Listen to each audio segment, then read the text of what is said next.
New ইয়র্কের জ্যাকসনের থেকে আপনাদের সঙ্গে আছে আমি খালেদ মহিউদ্দিন। ডাকসুর বিজয়ে উচ্ছ্বসিত ছাত্র শিবির, বিপরীতে পিছিয়ে পড়েছে ছাত্রদল। অনেকেই প্রশ্ন করছেন যে বিএনপির নীতি বা বিএনপির যে বিষয়গুলিকে ছাত্র নির্বাচনের সামনে আনা হয়েছিল সেগুলি ভুল ছিল কিনা। জুলাই সনদ প্রসঙ্গে অনৈক্য আরও বেশি দেখা যাচ্ছে অনেকগুলি রাজনৈতিক দলের মধ্যে। এইসব নিয়ে দেশ জাতি নির্বাচন নিয়ে কথা বলার জন্য আমাদের সঙ্গে ভবিষ্যতের সংসদের চেহারা দেখানোর জন্য আমাদের সঙ্গে আলোচনা রয়েছেন বিএনপির তথ্য বিষয়ক সম্পাদক জনাব আজিজুল বারী হেলাল। আজিজুল বারী হেলাল ভাই, আপনি আমাদের সাথে যুক্ত হয়েছেন, সেজন্য আপনি আমাদের ধন্যবাদ জানবেন। আপনাকে শুভেচ্ছা এবং স্বাগত।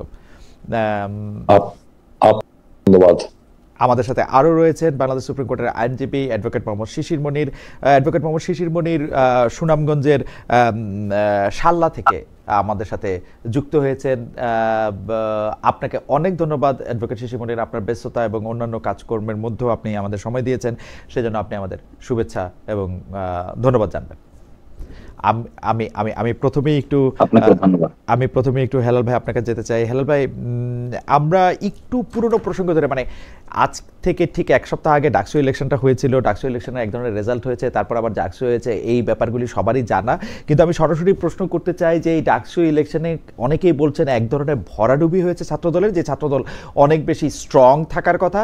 এইটার জন্য অনেকেই আবার দায়ী করে থাকেন যারা ছাত্রদলকে পরিচালনা করেছেন, অর্থাৎ সাবেক ছাত্র নেতাদের অনেক ক্ষেত্রে।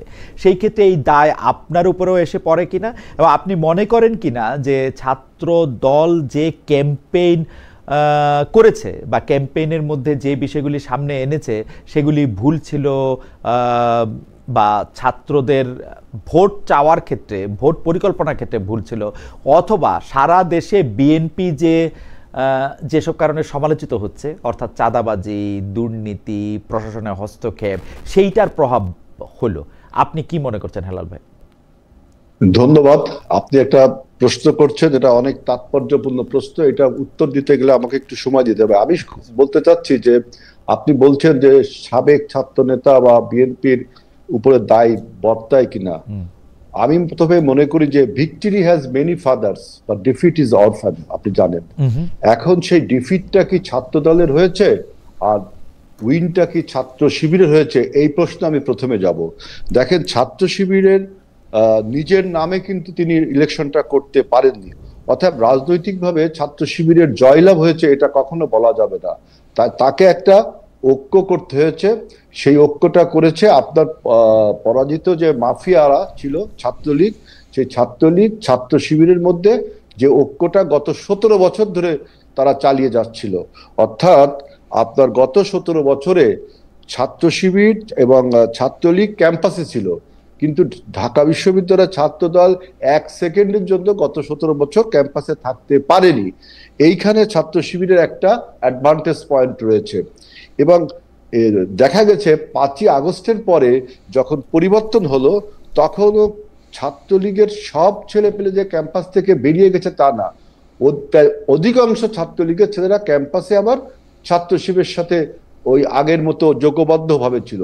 যেহেতু ছাত্র শিবির ক্যামোফ্লেজ করে ছাত্রলীগের মধ্যে ছিল, কিন্তু 5ই আগস্টের পরে তারা তাদের পরিচয়টা বের করলো যে আমরা ছাত্র শিবির। আপনার ছাত্র শিবিরের বিভিন্ন কমিটিতে সেটা দেখেছেন এবং এটা নিয়ে হাইকোর্টে রিটও হয়েছে। অর্থাৎ ছাত্রলীগ এবং ছাত্র শিবিরের যৌথ প্রযোজনায় যে ভর্তি হয়েছে, এবং এই 17 বছরে তারা এখানে কাজ করেছে, ছাত্রদল সেখান থেকে মাত্র 1 বছর কাজ করার সুযোগ পেয়েছে। এবং আরেকটি বিষয় আপনি দেখবেন যে একটা ইমোশনাল ব্ল্যাকমেইল এখানে করা হয়েছে, যেটা পলিটিক্সে ইন লং রান আমাদের ক্ষতির কারণ হবে। যেমন হলে যখন ডাকসু নির্বাচনের স্কেডিউল ঘোষণা করা হলো, বা তখন ছাত্র শিবির আপনার সাধারণ ছাত্রদের নাম ধারণ করে ছাত্রলীগকে নিয়ে তারা একটা ঘোষণা করলো যে হলে হলে ছাত্র রাজনীতি করা যাবে না। আমি বিশ্বাস করি গত 17 বছরে হলগুলোতে যেভাবে আপনার গণরুম গেস্টরুমের নির্যাতন করা। আমি কি একটু ইন্টারাপ্ট করতে পারি? মানে আপনি কি এইটা বলতে চাইতেছেন যে মানে ছাত্র শিবির নিজের নাম দিয়া প্যানেল দেয় নাই এবং ছাত্রলীগের সাথে তারা একটা আতাত করে তারা ছাত্রদলকে হারাইছে, এইটা কি ব্যাপার? আমি বলছি যে গত 17 বছর ছাত্রলীগ এবং ছাত্র শিবির একত্রে ক্যাম্পাসে ছিল।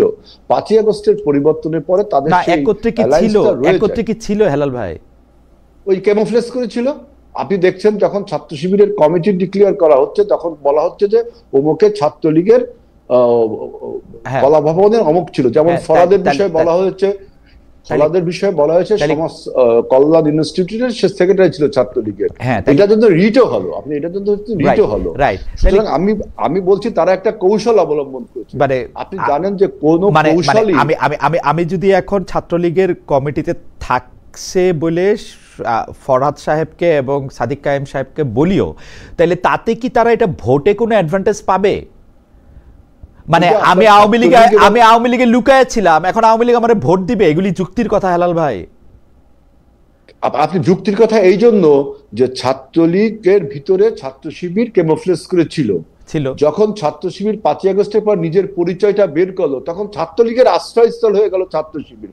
অর্থাৎ তাদের মধ্যে একটা নেক্সাস বা একটা অ্যালায়েন্স তৈরি হলো গোপনে গোপনে হ্যাঁ, সেটা এবং আমি একটু আরেকটা গোপনে কথা গোপনে মানে খালেদ ভাই, আশ্রয়টা আপনি- হলো আমরা- গোপনে, তাই না হেলাল ভাই? গোপনে।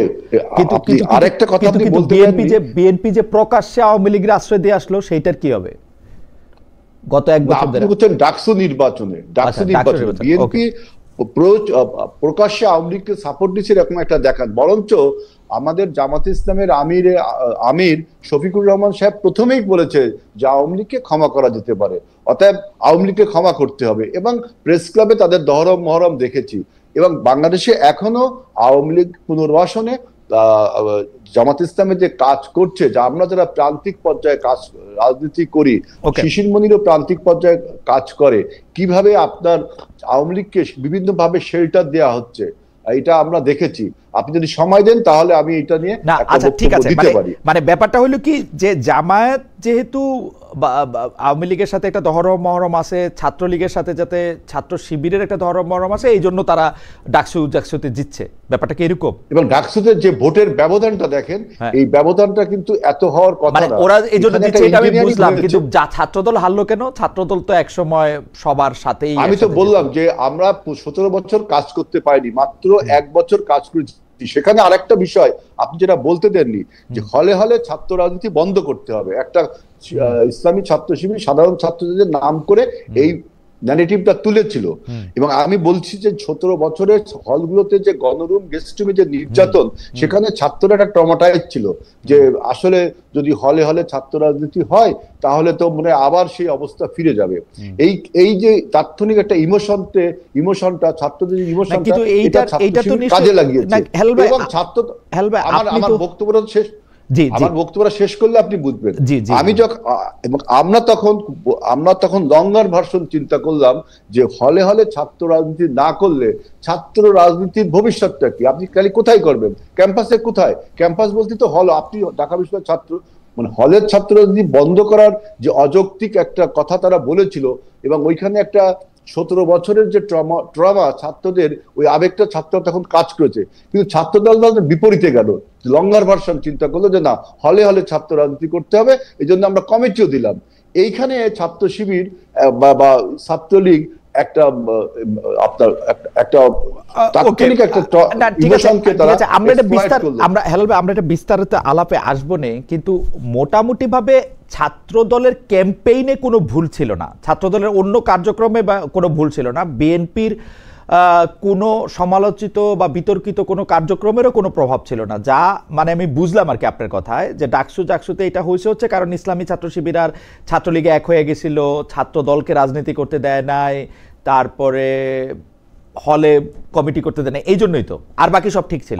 আমি আরেকটা ভুলের কথা বলি, আপনি আমাদের একটু সমালোচনা করি। আজকে দেখেন ছাত্রদল প্রায় 5,000-এর উপর 5,500 ভোট পেয়েছে, 5,700 মতো আমাদের ভিপি পদ ভোট পেয়েছে। আপনি দেখেন বামপন্থী মেঘমল্লার বসুরা 5,000 ভোট পেয়েছে, ওবামা 3 থেকে 3,500 ভোট পেয়েছে।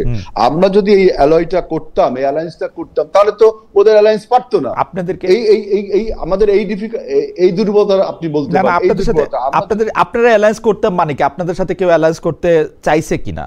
চাইও তো নাই কেউ, সেটা অন্য বিষয়, এটা আমাদের বিষয়। আমরা অন্য জল দ্বারা আমার এই বক্তব্য শুনছে, আমাদের ওই যে আমরা যদি এই যে শিবির যে ছাত্রলীগের সাথে ঐক্যবদ্ধ হয়েছে, আমরা যদি যারা ইন্ডিপেন্ডেন্ট ইলেকশন, ছাত্রদল ইন্ডিপেন্ডেন্ট ইলেকশন করেছে। আমরা যদি অন্য অন্য সংগঠনের সাথে, বামপন্থীর সাথে, স্বতন্ত্রের সাথে ঐক্যবদ্ধ করতাম, তাহলে কিন্তু শিবির আপনার এত ম্যানিপুলেশন করার পরেও, এত ইঞ্জিনিয়ারিং করার পরেও জিততে পারতো না। ওকে, এই জায়গাটা আমাদের, আচ্ছা ঠিক আছে, এই দুর্বলতা আপনি বলতে আমার মনে পারেন। হয় যে হেলাল ভাই, আমার মনে হয় যে হেলাল ভাই আপনি যা বলেছেন তা নিশ্চয়ই আপনি তবে ডাকসু নির্বাচনে কিন্তু আমরা সাধুবাদ জানিয়েছি, ধন্যবাদ জানিয়েছি, সেটা আপনি জানাইছেন, কিন্তু নেতাদেরকেও ধন্যবাদ। কিন্তু হেলাল ভাই, আমার মনে হয় যে আপনি আপনার বক্তব্যটা নিশ্চয়ই ভেবেচিন্তেই বলছেন, বা এটা আপনার দলের অবস্থান থেকে আপনি বলছেন, কিন্তু আমার কাছে মনে হয় যে যুক্তিগুলি আপনি দেখাচ্ছেন সেগুলি হয়তো আপনি আবার একটু রিভাইজ করবেন কিনা, একটু দেখবেন কিনা, কারণ আপনি যতদিন পর্যন্ত, এটা আপনার ব্যাপার, দর্শকরা শুনছে। আমি নেক্সট ইলেকশনে তো আমাদের অবশ্যই আমি একটু অ্যাডভোকেট শিশির মনির কাছে যেতে চাই, অবশ্যই নতুন করে ভাবতে হবে। অ্যাডভোকেট শিশির মনির কাছে আপনি যেতে চাই।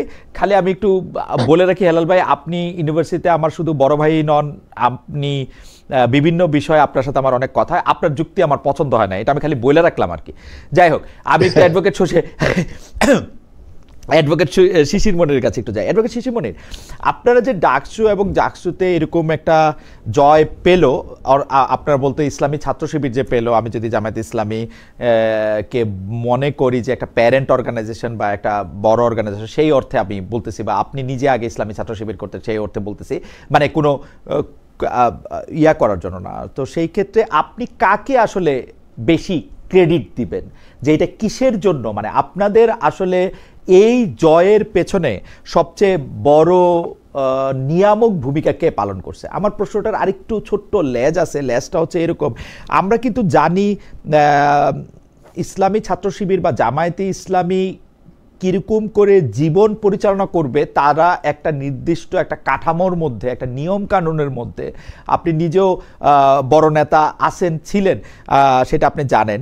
কিন্তু আমরা এবার যখন ক্যাম্পেইন দেখছি, সেই ক্যাম্পেইনের ক্ষেত্রে, বিশেষ করে ঢাকা বিশ্ববিদ্যালয়ের ক্যাম্পেইনের ক্ষেত্রে আমরা দেখছি যে সেসব নিয়ম কানুন, অর্থাৎ নারী পুরুষ আলাদা করে যে ক্যাম্পেইন চালানোর কথা, সেই মিটিং সিটিংগুলি যে আলাদা হওয়ার কথা, কঠোর পর্দা প্রথা মানার কথা, সেগুলি আপনারা শিথিল করছেন। সেটা কি শুধু ঢাকা বিশ্ববিদ্যালয়ের জন্য শিথিল করছেন? আপনাদের জামাতে ইসলামের সিস্টেমই চেঞ্জ হয়েছে? কারণ আমি যদ্দূর খবর রাখি, আমি দেখি যে আপনারা এইসব বিষয়ে এত স্ট্রিক্ট যে ছাত্র শিবির এবং জামায়াতের যে গঠনতন্ত্র আছে, আপনারা প্রায় সদস্য পদ লাভের যোগ্যতা এবং অযোগ্যতা, এমনকি সদস্য পদ খারিজের ক্ষেত্রে এগুলিকে অনেক প্রাধান্য দেন। কিন্তু এইবার আমরা ক্যাম্পেইনেও দেখছি, পরেও দেখছি, কথায়ও দেখছি, সেগুলির ব্যাপারে আপনাদের চেঞ্জ আমি দেখতে পাচ্ছি।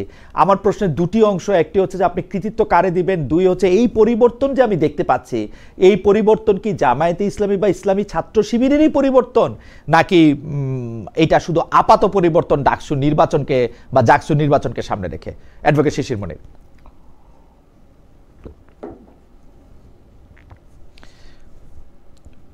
অ্যাডভোকেট শিশির মনিরের কানেকশনটা কি?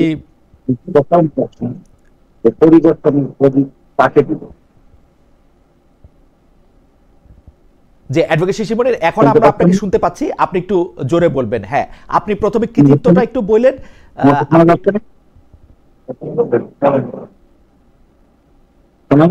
হ্যাঁ জি, বলেন।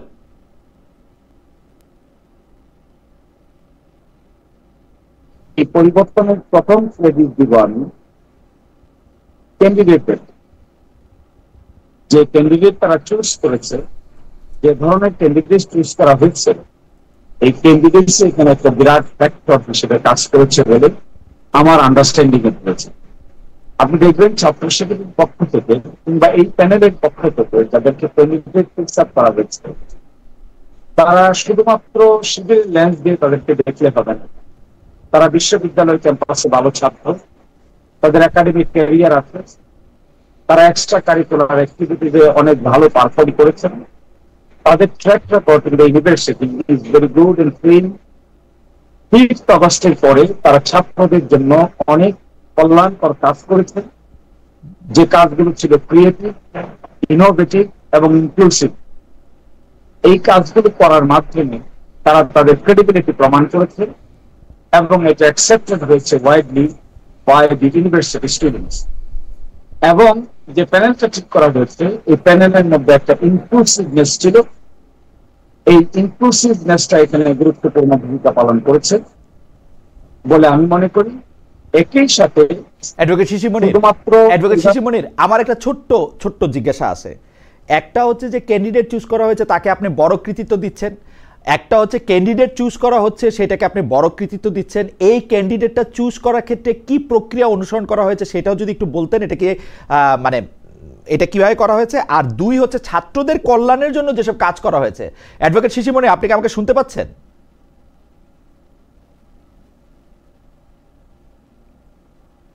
অ্যাডভোকেট শিশির, আপনি কি আমাকে শুনতে পাচ্ছেন?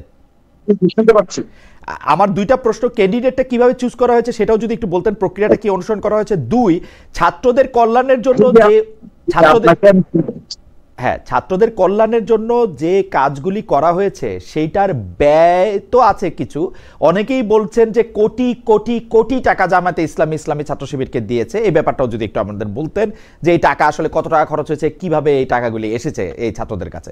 জনাব শিশির মনির। আপনি আমাকে প্রথম যে দুইটা প্রশ্ন করেছিলেন, আপনি আমাকে প্রথম যে যেটা প্রশ্ন করেছিলেন তার উত্তর আমি দিতে পারি নাই। না, সেইটার মধ্যে থেকেই উত্তর। আপনি বলেছেন যে আমি বলেছি যে বিজয়ের জন্য আপনি কাকে কৃতিত্ব দিবেন, সেটার মধ্যে আপনি বলছেন যে ক্যান্ডিডেট চুজ করা হয়েছে খুবইটা, আর ছাত্রদের কল্যাণের জন্য কাজ করা হয়েছে। আমি জাস্ট স্পষ্ট করলাম যে ক্যান্ডিডেট চুজ করাটা কিভাবে হয়েছে, আর ছাত্রদের কল্যাণের জন্য যে টাকাগুলি ব্যয় করা হয়েছে সেগুলি কোত্থেকে এসছে বা কত টাকা ব্যয় করা হয়েছে।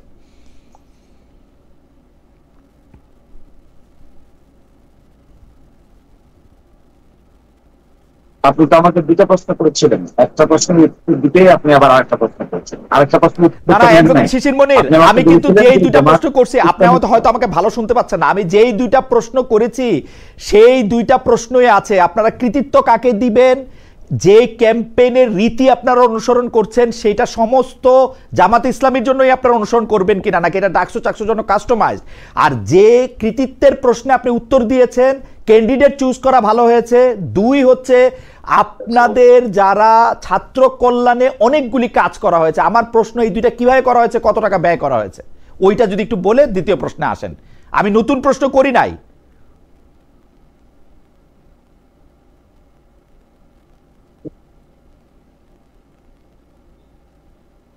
মাঝখানে যদি আপনি আমাকে আটকাই দেন তাহলে উত্তর দিতে পারবো না, তাহলে আপনার কথাই আমাকে শুনতে হবে। আচ্ছা দেন,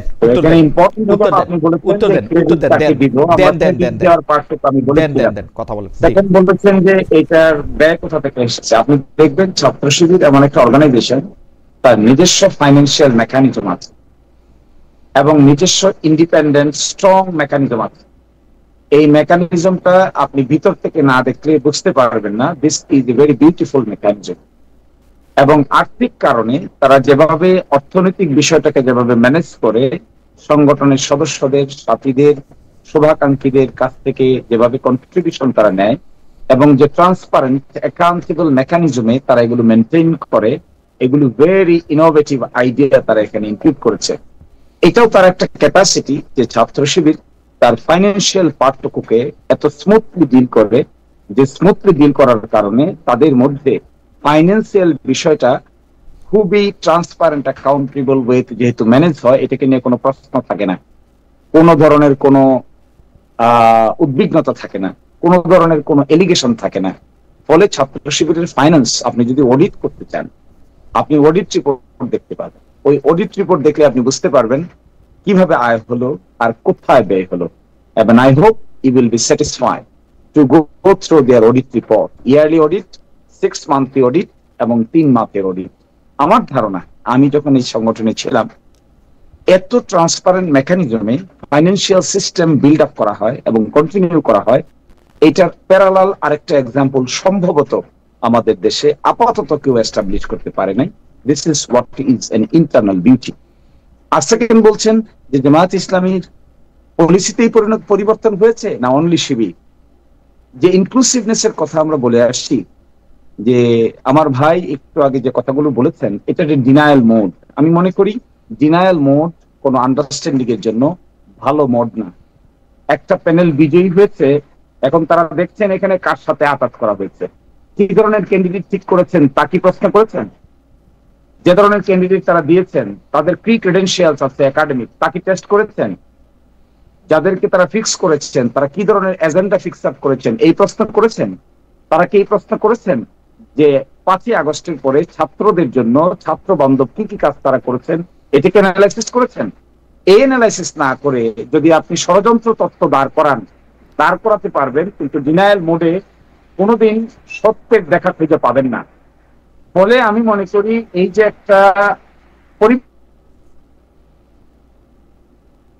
পরিবর্তন এসেছে, ইনক্লুসিভনেস, ভালো ক্যান্ডিডেট ফিক্স করা এবং এজেন্ডা ফিক্স আপ করা, এজেন্ডাগুলো ছাত্রদের কল্যাণে হওয়া, এই পরিবর্তনগুলিকে শুধু ছাত্র শিবিরে নয়, এগুলো আপনি আগামীতে জামাত ইসলামের এজেন্ডাতেও পরিবর্তন দেখতে পাবেন, ইনক্লুসিভনেসে পরিবর্তন দেখতে পাবেন, মাইনরিটি এবং রিলিজিয়াস গ্রুপের সঙ্গে বিহেভিয়ার এবং আচরণে পরিবর্তন দেখতে পাবেন।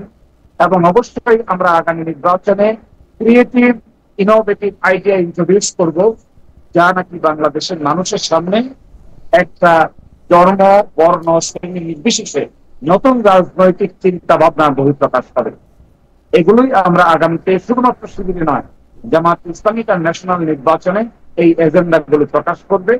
আমাদের প্রত্যাশা যে হয়তো বাংলাদেশের সামনে বিকল্প রাজনৈতিক চিন্তা ভাবনা হিসেবে, ইনক্লুসিভ পলিটিক্স হিসেবে নতুন ডাইমেনশন অ্যাড করবো আমরা, যা ছাত্র শিবির এটা প্রাথমিক ম্যানিফেস্টেশন মাত্র।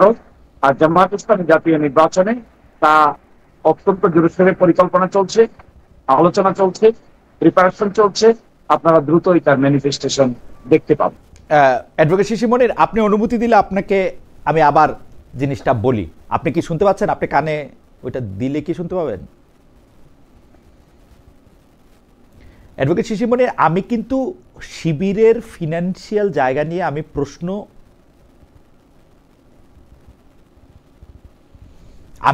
আমি এই পর্যায়ে আমি আপনাকে প্রশ্ন করি নাই। আমি শুধু বলছি যখন ছাত্রদের কল্যাণের জন্য যেগুলি ব্যয় করা হয়েছে সে ব্যয়ের মধ্যে থেকে জামায়াতে ইসলামী বাড়তি কোনো টাকা শিবিরকে এই সময়ে দিয়েছে কিনা। কেউ কেউ বলে থাকেন যে কোটি কোটি টাকা ব্যয় করা হয়েছে। আমার প্রশ্ন হচ্ছে যে দেয়া হয়েছে কিনা জামায়াতে ইসলামী থেকে ইসলামী ছাত্র সংগঠনের জন্য, মানে এই প্যানেলটার জন্য।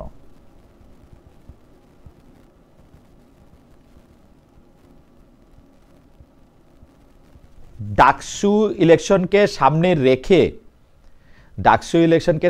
রেখে অ্যাডভোকেট মনির, আপনি কি আমাকে শুনতে পাচ্ছেন?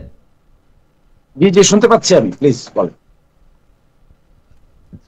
ডাকসু এবং ডাকসু ইলেকশনকে সামনে রেখে, বিশেষ করে ডাকসু ইলেকশনকে সামনে রেখে ছাত্রদের কল্যাণের জন্য যে ব্যয় করা হয়েছে সে ব্যয়ের নির্বাহের জন্য জামায়াতে ইসলামী এই ছাত্র সংগঠনকে কোনো বাড়তি টাকা দিয়েছে কিনা, দিলে সেটার পরিমাণ কত? না, জামায়াতে ইসলামী বাড়তি কোনো পয়সা ছাত্র শিবিরকে তার নির্বাচন পরিচালনার জন্য দেয়নি। ছাত্র শিবির তার নিজস্ব মেকানিজমে যে ফান্ড রেইজ করেছে সেই ফান্ডেই যথেষ্ট ছিল নির্বাচন পরিচালনা করার জন্য। এবং এই ক্ষেত্রে আমরা যারা অতীতে ছাত্র শিবির করেছি, আমরা আমাদের সাধ্যমতো সবাই এই ফান্ডে ডোনেট করেছি। দেশের বাইরে যারা অতীতে ছাত্র শিবির করেছেন তারাও এখানে সাধ্যমতো ভালো পরিমাণ পয়সা প্রয়োজন অনুযায়ী ডোনেট করেছেন। সেটা তারা খরচ করেছে, হিসাব রেখেছে, বাউচার রেখেছে, একটা ব্যালেন্স শিট তৈরি করেছে, সেটা রিপোর্ট তারা আমাদের কাছে দিয়েছে, আমরা সন্তুষ্ট হয়েছি। So this is what is the mechanism. Okay, এটা কি আপনারা প্রকাশ করবেন যে মোট কত টাকা ব্যয় করা হয়েছে এই এক বছরে ছাত্র কল্যাণের জন্য বা ছাত্রদের কল্যাণের জন্য? এবং এরকম কোন সিচুয়েশন এখনো আসেনি। যদি স্পেসিফিক্যালি মনে করেন আপনি এটা জানতে চান বা আপনার জানার প্রয়োজন আছে বা কোনো ব্যক্তি বিশেষ যদি জানতে চায়, তাহলে অবশ্যই তাকে আমরা আনুষ্ঠানিকভাবে উত্তর দিতে রাজি আছি। আপনি চিঠি পাঠান, we will give you answer. Thank you so much. আর দ্বিতীয় প্রশ্নটা সেটা হচ্ছে যে জামায়াতে ইসলামীর মিটিং এবং সিটিংয়ের ক্ষেত্রে কঠোর পর্দা প্রথা মানা একটি বিধান রয়েছে। নারী এবং পুরুষ পাশাপাশি বসে কোনো একটা মিটিং করা, সিটিং করা, সেটাতে যাওয়া, সেখানে ক্ষেত্রে মানে তাদের একটা স্ট্যান্ডার্ড রয়েছে, সেটা জামাত ইসলামীরও রয়েছে, ইসলামী ছাত্র শিবিরেরও রয়েছে। কিন্তু এই গঠনতন্ত্র অনুসারে দলীয় সদস্যপদ লাভের যোগ্যতা হিসাবেও বলা আছে যিনি সদস্য হবেন তিনি ফরজ ওয়াজিব সমূহ মেনে চলবেন। এই পর্দার বিধান না জানার কারণে আমরা জেনেছি যে শিবিরের বহু সদস্যদের সদস্যপদ বাতিল হয়েছে, অনেকে নেতা হতে পারেন নাই, এতই কঠোর এটা। এইবার আমরা জনাব সাদিককে, জনাব ফরহাদকে যেভাবে ইলেকশনটাকে ক্যাম্পেইন করতে দেখেছি, সেই ক্ষেত্রে মনে হয়েছে এই নিয়ম কানুন অনেক শিথিল করা হয়েছে। আপনি যেটাকে ইনক্লুসিভনেস বলছেন, সেই ইনক্লুসিভনেসে জামায়াতে ইসলামীও কি এই নিয়মটা শিথিল করেছে, নাকি সেটা শুধু ডাকসু এবং জাকসুর জন্য?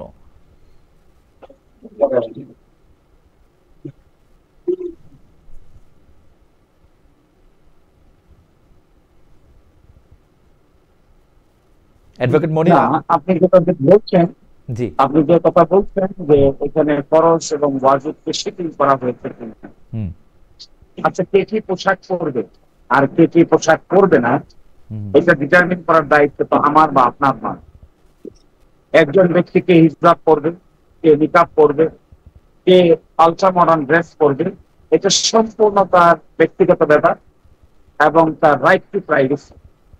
এই রাইট টু প্রাইভেসিকে আমরা অলওয়েজ রেসপেক্ট করব। এখন এই ছাত্রদের প্যানেলে, যাকে ইনক্লুসিভ প্যানেল হিসেবে একটি প্যানেলের সম্পাদকীয় পোস্টে তিনি অংশগ্রহণ করেছেন, তার পছন্দ মতো তিনি পোশাক করেছেন এবং প্রটোকল অনুযায়ী তিনি যেখানে বসবেন সেখানে তাকে বসতে দেওয়া হয়েছে, তিনি বসবেন সেখানে। তাতে তো ছাত্র শিবিরের নীতি পদ্ধতিতে কোনো ধরনের পরিবর্তনের প্রয়োজন আছে বলে দ্বন্দ্ব মনে করেন। পার্লামেন্টের মেম্বার ছিলেন আমরা, পার্লামেন্টের মেম্বার থাকা অবস্থায়, মিনিস্টার থাকা অবস্থায় আমাদের মন্ত্রীরা, মিনিস্টাররা পার্লামেন্ট পরিচালনা করেছেন, সেখানে মন্ত্রী হিসেবে দায়িত্ব পালন করেছেন, পার্লামেন্টারি স্ট্যান্ডিং কমিটির নীতিতে উপস্থাপন করেছেন, সেখানে নারী পুরুষ নির্দিষ্ট অংশগ্রহণ করেছেন। এই যে পাবলিক ডোমেনে জামায়াতে ইসলামী পাবলিক ডোমেনে পার্টিসিপেট করছে, অন্যের রাইটকে এক্সারসাইজ করার জন্য রেসপেক্ট করছে, রাইট টু প্রাইভেসিকে প্রোটেক্ট করছে, আমি তো মনে করি this innovative ideas and thoughts should be welcome by each and everyone. এবং এই ক্ষেত্রে ছাত্র শিবির বা জামায়াত ইসলামীর ব্যক্তিগত পন্থা মানার যে বিধান, তা নিশ্চয়ই শিথিল না করেও পাবলিক ডোমেনে এই সমস্ত কাজ করতে ছাত্র শিবিরের গঠনতন্ত্রে কোনো বাধা নেই, জামায়াত ইসলামের গঠনতন্ত্রের কোনো বাধা নেই। এবং আপনি দেখতে পাবেন আগামীতে জাতীয় সংসদ নির্বাচনে আমরা ধর্ম, বর্ণ এবং লিঙ্গ নির্বিশেষে আমরা এখানে সংসদ সদস্য পদপ্রার্থী দেওয়ার চেষ্টা করব, যেন বাংলাদেশের বৃহত্তর জনগোষ্ঠীর আস্থা অর্জন করতে পারে। আপনার প্রশ্নটি সুনির্দিষ্ট আনসার হলো, ওয়াজিব এবং ফরজ আমরা শিথিল করতে পারিনি, এটি তো বিধান, ইসলামের বিধান। কিন্তু কোন ব্যক্তির private right to life and liberty কিংবা প্রাইভেসি আমরা ভঙ্গ করতে পারিনি, কারোর চয়েসে আমরা অ্যাটাক করতে পারিনি, কারোর চয়েসকে আমরা বাধ্য করতে পারিনি। এটা কমপ্লিটলি ওই ব্যক্তি বিশেষের চয়েস, তিনি কোন পোশাক পরবেন, কিভাবে আচরণ করবেন। এই ক্ষেত্রে বৃহত্তর অ্যালায়েন্স গঠনের ক্ষেত্রে জামাত বা শিবিরের সুনিশ্চিত কোন বাধা কিনা এই মর্মে আমার কাছে মনে হয় মোটেও কোনো বাধা নয়, বরঞ্চ তারা যে কাজ করেছে ওটা বাংলাদেশে একটা এক্সাম্পল হিসেবে থেকে যাবে। আমার মনে হয় যে আপনার ভয়েস একটু অস্পষ্ট, তারপরও আমি, কারণ হচ্ছে যে আমাদের সাথে আমাদের দর্শকরা প্রশ্ন করছেন যে অ্যাডভোকেট শিশির মনির আসলে অনেক দূর থেকে, সাল্লা থেকে আমাদের সাথে যুক্ত হচ্ছেন এবং তিনি নিজে নিজে আমাদের সাথে যুক্ত হয়েছেন, আমাদের প্রডিউসার ওখানে যেতে পারেন নাই, সেই জন্য সাউন্ডের একটু অসুবিধা, তবে সেই সাউন্ডটা একটু ঠিক করে নেবেন।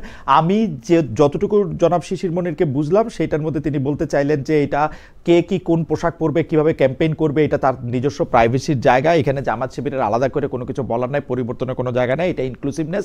এবং আমি যতদূর বুঝেছি, correct me if I am wrong advocate Shishir Monir, তার মানে জামায়াতে ইসলামীও তার ক্যাম্পেইনের ক্ষেত্রে, আমরা কিন্তু গত কয়েক দশক ধরে জামায়াতে ইসলামী যখন ইলেকশনে ক্যাম্পেইন করেছে তখন কিন্তু এটা আমরা দেখি নাই। আমরা ক্যাম্পেইনের মধ্যে, আমার এই প্রশ্নটার কারণেই হচ্ছে যে জামায়াতে ইসলামীর যে সচরাচর ক্যাম্পেইন, সেই ক্যাম্পেইনের সাথে বিশ্ববিদ্যালয়ের ডাকসুর ক্যাম্পেইনের একটি স্পষ্ট তফাৎ ছিল। আপনি যেটা বলছেন সেই রকমভাবেই আসলে ডাকসুর ক্যাম্পেইন পরিচালিত হয়েছে, ডাকসুর ক্যাম্পেইন পরিচালিত হয়েছে। জামায়াতে ইসলামীকে আমরা এরকম আগে দেখি নাই, তার মানে জামায়াতে ইসলামীও এইটা এরকম একটা ক্যাম্পেইনকে এখন স্বাগত জানাচ্ছে, যেখানে আসলে নারী পুরুষকে কে কি পোশাক পরবে, কিরকম করে ক্যাম্পেইন করবে, আলাদা মিটিং করবে কিনা, আলাদা সিটিং করবে কিনা, সেরকম কোনো বাধ্যবাধকতা এখন আর তোলে নাই, তাই তো?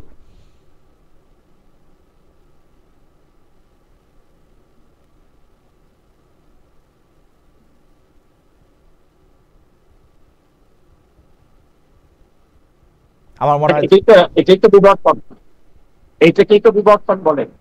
এবং সময়ের প্রেক্ষাপটে আপনি আপনার প্রোগ্রাম চিন্তা চেতনাকে ঢেলে সাজাবেন, এইটাও ইসলামের একটা বিধান। আপনি উইল নট বি স্ট্রিক্টিভ। আপনি যখন একটা পার্টিকুলার সার্কামস্টেন্সেসকে অ্যাড্রেস করার জন্য আপনি যখন নিউ ডাইমেনশন অ্যাড করবেন, হিউম্যান থিঙ্কিং কে আপনি ওয়েলকাম করবেন, তখনই আসলে একটা আন্ডারস্ট্যান্ডিং এর মধ্যে ডাইমেনশনগত পরিবর্তন সূচনা হয়। তো জামাত ইসলামী বলেন আর ইসলামী ছাত্র শিবিরের বলেন, এই যে ডাইমেনশনের কাজটুকু তারা করছেন, তারা ইনক্লুসিভ চিন্তা ভাবনা করছেন, ওয়াইডার স্পেকট্রাম অফ পিপলকে অ্যাড্রেস করার চিন্তা ভাবনা করছেন।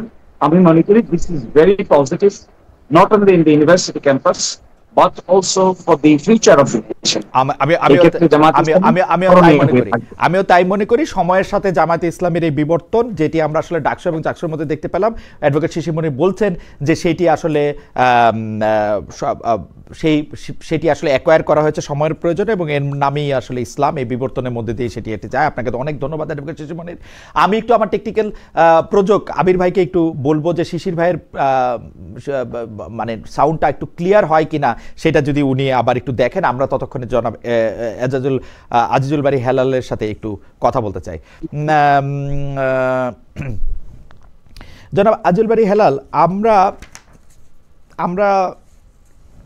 আমরা দেখতে পাচ্ছি যে নানা কারণে এমন একটা সময় এসছে যখন এইটা মনে হচ্ছে যে বিএনপি নিজেদের মনে করছে যে তারা ভবিষ্যতের নির্বাচনে তারা পাশ করে গেছে বা তারাই আসলে বাংলাদেশে সরকার গঠন করবে।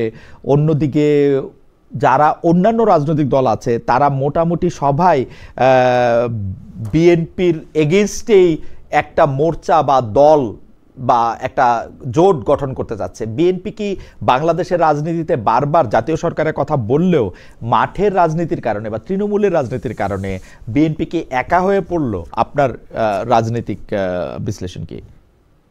না, বিএনপি একা হয়ে পড়বে কেন? বিএনপি আপনার তার সাথে যে যারা 24-এর গণ অভ্যুত্থানে আমাদের যে জোট ছিল সেটা এখনো আছে। নির্বাচনের সময় সে দেখা যাবে যে জোটটা কিভাবে কি হয়। আমি একটু খালিদ ভাই আমাকে একটু বলতে দেন যে শিশির মনির যে কথাটা বললো যে ইসলাম পরিবর্তনশীল, ইসলাম বিবর্তন হচ্ছে, এই কথাটা কি ইসলামী স্কলাররা বা ইসলামে এটা কি রাইট যে ইসলাম পরিবর্তনশীল কোন ধর্ম? ইসলাম কি আপনার বিবর্তন না, নির্দিষ্ট একটা আপনার নিয়ম এবং নীতি আছে। আপনি যে কথাটা বললেন যে ইসলামী ছাত্র শিবিরের প্যানেলে অর্থাৎ সমন্বিত ছাত্র ঐক্য, যেটা ওই প্যানেলে 3টা আমাদের ছাত্রী বোন ছিল, তারা হেজাব ছাড়া। আমি প্রশ্ন করেছিলাম একটা টেলিভিশন টক শোতে যে এই ব্যাপারে জামাত ইসলাম কি বলে, যেখানে ইসলামে ম্যান্ডেটরি হিজাব। এখন আপনি আমাকে বাধ্য করতে পারেন না, আমি এটা অ্যাগ্রি করি, কিন্তু আপনি যখন বলবেন যে বাংলাদেশ ইসলামী ছাত্র শিবির, সেইখানে আপনি পর্দা ছাড়া বা অন ইসলামিক কোনো কিছু করবেন, তাহলে আপনি ইসলাম নামটা ব্যবহার করতে পারবেন না। আপনি বাংলাদেশ ছাত্র শিবির বলেন, আমার কোনো সমস্যা নেই। যখনই ইসলামের ট্যাগটা লাগাবেন না, কিন্তু আপনি হেলাল ভাই, কিন্তু হেলাল ভাই এইটা হেলাল ভাই এই জোর তো আপনি করতে পারেন না যে আপনি দেখেন আমি আপনাকে দেখি আপনি কি না, এটা আপনি বলতে পারেন না কেন? আমার যুক্তিটা আপনি শোনেন। কারণ হচ্ছে যে তুরস্কে, মিশরে, ওইখানেও তো প্রচুর ইসলামী দল আছে যারা ইসলামী দল নামে দল পরিচালনা করেন। তো এখন তারা কিরকম পোশাককে পরবেন, কিভাবে তারা তাদের আন্দোলন ক্যাম্পেইন পরিচালনা করবেন, তারা এটা ঠিক করেন। অ্যাডভোকেট শিশির মনির এই যে অ্যাডাপশন, প্রয়োজনে যে অ্যাডাপশনের কথা, সেই অ্যাডাপশনের কথা বলেছেন, এটা কি আসলে খুব ভুল বলেছেন? ইসলাম পারমিট করে? না না, ইসলাম কি তুরস্ক মডেল? ভাই ইসলাম তো না, মিশর মডেল। ইসলামের তো নিজস্ব মডেল আছে। না না, ইসলামের নানা রকম মডেল আছে কিন্তু হেলাল ভাই, মানে এটা আপনি শিশির মনি এগ্রি করে? আমি বলছি যে আপনি বলছেন ঠিক আছে, শিশির মনির কি এগ্রি করে ইসলামের নানা রকম মডেল আছে? আমি তো এগ্রি করি না। একজন ইসলামিক স্কলার যে আমার চেয়ে এবং শিশিরের চেয়ে ভালো বোঝে, সে কি এগ্রি করে? আমি কখনো এগ্রি করি না। ইসলাম বিবর্তনশীল, ইসলাম পরিবর্তনশীল। আপনি তুরস্ককে ফলো করবেন, মিশরকে ফলো করবেন, ডাজ নট মিন যে ইসলামকে ফলো করলেন। অতএব এই যে কথাটা বললেন, এই কথাটা আমি মনে করি যে ইসলামের যে ধর্মের যে রাজনৈতিক অপব্যবহার, সেই অপব্যবহারটা জামাতে ইসলাম বলছে। তা যদি জামাতে বাংলাদেশ নাম বলতো, আমি এইসব নিয়ে কিছু বলতাম না। যখনই আপনি ইসলাম ব্যবহার করবেন, তখন ফরজ ওয়াজিব এগুলো আপনাকে কঠোরভাবে মেনে চলতে হবে। অথচ আপনার দলে আপনি আমাকে বাধ্য করতে, আমি বলছি না, আমি আমি আমি তীব্র প্রতিবাদ জানাচ্ছি যে ইসলাম বিবর্তনশীল ধর্ম না, ইসলাম পরিবর্তনশীল ধর্ম না। ইসলাম কোনো অর্থনৈতিক আইডিয়া না যেটা নিও ক্লাসিক্যাল বা আপনি মডার্নিজম, কিন্তু ইসলাম কিন্তু তা না। আর একটা বলছে যে দেখেন আপনি ছাত্র সংসদ নির্বাচনে যে অর্থের প্রভাব খাটিয়েছেন তা আপনি স্বীকার করলেন, তাহলে আবার আপনি কিভাবে বলেন যে আগামী জাতীয় নির্বাচনে বা আমাদের যে কোনো জাতীয় নির্বাচনে জামাতে ইসলামের যে অর্থের প্রভাব এবং সে অর্থের উৎসর সন্ধান কিন্তু বাংলাদেশের মানুষ তাহলে জানতে চায় যে আপনি যে ঢাকা একটা কিন্তু উনি তো অর্থের ব্যবহারটা স্বাগত জানালেন, আপনি চিঠি দেন উনি জানাই দিবে, তো উনি তো বলেন না যে উনি এটা লুকিয়ে রাখবে। না আপনি ছাত্র সংসদ নির্বাচনে তিনি বলছেন যে ছাত্ররা এখানে টাকা দিয়েছে। আমার বক্তব্য ছাত্ররা টাকাটা পেল কোথা থেকে, এটা এই অর্থের এইটা যদি আপনি জানতে চান হেলাল ভাই, আপনি যদি এটা জানতে চান উনারা তো এটা জানাবে, ওটা তো উনারা জানাবে। আর আচ্ছা ঠিক আছে, ওনারা জানালে এইটা কিন্তু এই কথা কিন্তু হেলাল ভাই আপনিও কি কইতে পারবেন বিএনপি কেমনে চলে? আমি যদি এটা চিঠি দিয়ে আপনি জানাবেন।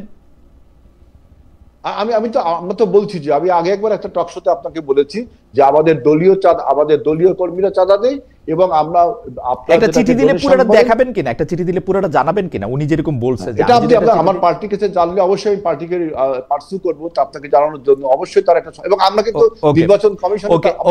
ওকে ধন্যবাদ। আচ্ছা আপনি দুইটা প্রশ্ন তুলেছেন যে আপনি বলছেন যে ইসলামের বিবর্তন বা পরিবর্তন নিয়ে বা অ্যাডাপশন নিয়ে যে কথা অ্যাডভোকেট শিশির মনির বলেছেন সেইটাকে আপনি আসলে সেটা ঠিক অ্যাডাপশনের ব্যাপারে একটা কথা আছে, অ্যাজ লং অ্যাজ এটা যদি আপনার একত্ববাদের সাথে সাংঘর্ষিক না হয় তাহলে কিন্তু অ্যাডাপশন। না আপনি একত্ববাদের সাথে সাংঘর্ষিক কই পাইলেন হেলাল ভাই? আমি তো পাইতেছি না। আপনি যেহেতু বলছেন অ্যাডাপশন, আমি তো পরিবর্তনের বিরুদ্ধে বললাম, আমি তো এভলিউশনের বিরুদ্ধে বললাম, কিন্তু যখন অ্যাডাপশন বলবেন তখন আমার বক্তব্য অ্যাডাপশন হবে। আমরা নিজেরাই কি ওই কাপড় চোপড় পরে আসি যেটা আসলে পরিবর্তন ছাড়া হয়েছে? না আমি তো আমার নামে কি বলছি যে বাংলাদেশ জাতীয়তাবাদী ইসলামী দল, আপনি ইসলামের নাম নিবেন কিন্তু ইসলামের ম্যান্ডেটরি ইসলামের নাম নিলেই কি ইসলামের নাম নিলেই কি এখন আমাকে আমি এখন কোর্টে যাইতে পারবো? আমি এখন টেলিভিশনে কথা কইতে পারবো? আমি এখন রকেটে চড়তে পারবো? আমি কিছু করতে পারবো? আমি কি বলছি আমি ইসলামী দল? আমি কি বলছি ইসলামী দল দিলে আমার এগুলি বন্ধ হয়ে যাবে? না অবশ্যই আপনি ইসলামকে নামটা ব্যবহার করবেন, তার মানে কি রাজনৈতিক ব্যবহার করছেন এবং ধর্মের সাথে আপোষ করছেন, অর্থাৎ ধর্মের অপব্যবহার যতদিন আমরা শুনে আসছি তার একটা প্রকৃষ্ট প্রমাণ হলো জামাত ইসলামের আজকের বক্তব্য যে তিনি আপনার পরিবর্তন করবেন, তিনি ইনোভেশন করবেন। ইনোভেশনকে ইসলামের পরিভাষায় কি বলে শিশির মনির সেটা ভালো জানে যে নতুন কোনো কিছু ইনোভেশন ইসলামে করা যায় কিনা। আমি যখন বললেন যে আপনি করেন অ্যাডাপশন, তখন আমি বলেছি যে অ্যাডাপশন ইসলামে জায়েজ, কিন্তু তার সাথে অ্যাজ লং অ্যাজ যে যদি একত্ববাদের কোনো সাংঘর্ষিক না থাকে তাহলে অ্যাডাপশন জায়েজ। কিন্তু আপনি পর্দা ম্যান্ডেটরি কার জন্য ম্যান্ডেটরি, কতখানি ম্যান্ডেটরি, সেটা নিয়ে 100 রকমের তরিকায় 300 রকমের কথা আছে।